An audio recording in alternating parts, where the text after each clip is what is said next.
Hello, my name is Gregory Jones, and I've written a book called The Macroeconomic Laws.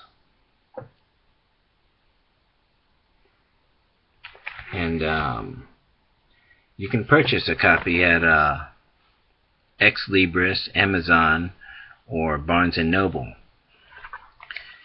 Well, I'd just like to present this economic information to you. Well, first what I'll do is I'll read some of my poetry.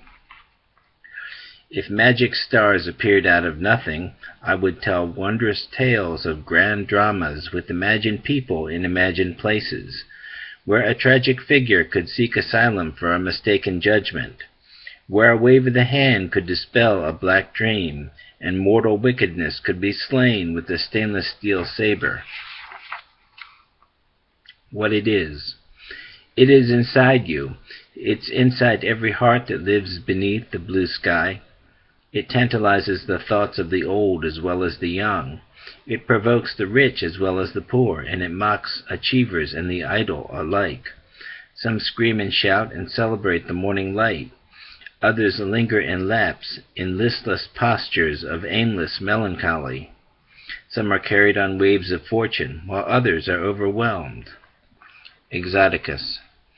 They were born and they would be in the land where they are free.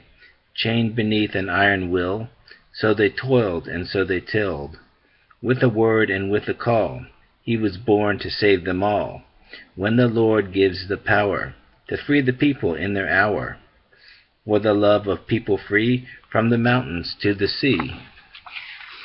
And now I'll shift over to this economic information here.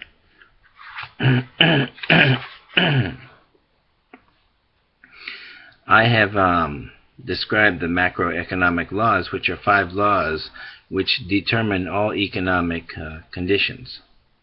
1. Economic growth is a product of free enterprise or private industry. 2. Wages are governed by supply and demand, or economic growth versus labor supply. 3. Wages determine standards of living and levels of technological development. 4.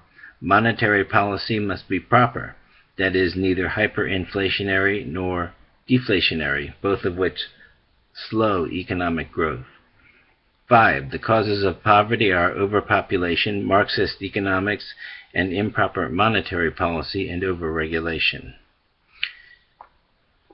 The cost of mass immigration is enormous. If we hadn't been mass immigrating over the last 38 years, wages would be about $40,000 greater for each working American. That's an estimation I made in the year 2008. United States congressional computers reported to me that before mass immigration, wages and productivity were increasing 7 times as fast, and the unemployment rate was low, and the inflation rate was low. In order to calculate the cost of mass immigration, divide $40,000 by 2 to get $20,000, the average each worker in the U.S. has lost in wages per year.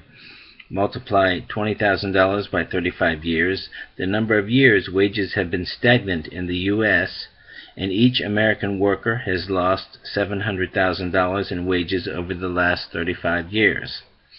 Our workforce was 107 million persons working. That's a number that the computers gave me. My macroeconomic information comes from United States congressional computers. So we multiply $700,000 by 107 million, and we find that the cost of mass immigration over the last 35 years is $75 trillion in wages stolen from the American people. I say stolen because mass immigration is based on fraud. The journalists say that we have labor shortages. The journalists say that wages cause inflation. The journalists say that immigration is good for our economy, and these are lies. Immigration has decimated the U.S. economy.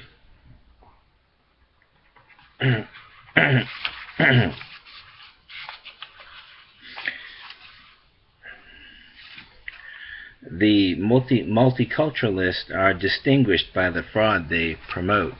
The journalists say that economic growth is from the stock market and tax cuts and investment and education and skill, and that's not true. Economic growth is strictly a product of free enterprise or private industry. Wages determine levels of technological development. When wages are low, there is little technological development in an economy. The most productive economy is the free market economy with a tight labor market to drive up wages. Japan and Germany presently have the highest wages in the world, and they have relatively big economies as well, and so they're very wealthy. Additionally, Sweden, South Korea, Taiwan, and England have relatively high wages. Before mass immigration, the United States had the highest wages in the world. In 1997, United States congressional computers reported to me that the United States was 14th in wages. Our wages have been stagnant for over 40 years. And the cost of this wage stagnation is incredible. As I said, I put the cost at $75 trillion in the year 2008. And this doesn't include the cost of our trade deficit or our debt or our deficit or the cost of crime or wear and tear on our infrastructure, all of which contribute to the cost of mass immigration. Wage stagnation keeps tax revenues down, which reduces our ability to spend on discretionary projects.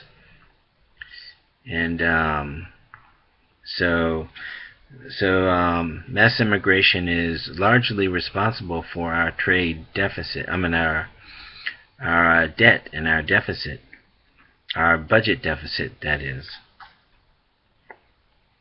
Additionally, we're partially socialized with the programs Social Security and Medicare, which contribute to the debt and the economic deficit, the budget deficit.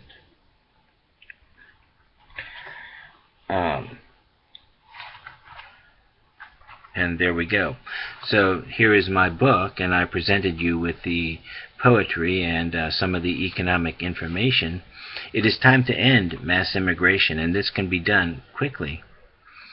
And my book is called The Macroeconomic Laws.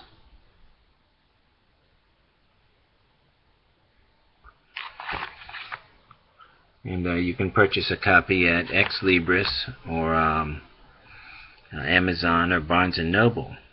And love God.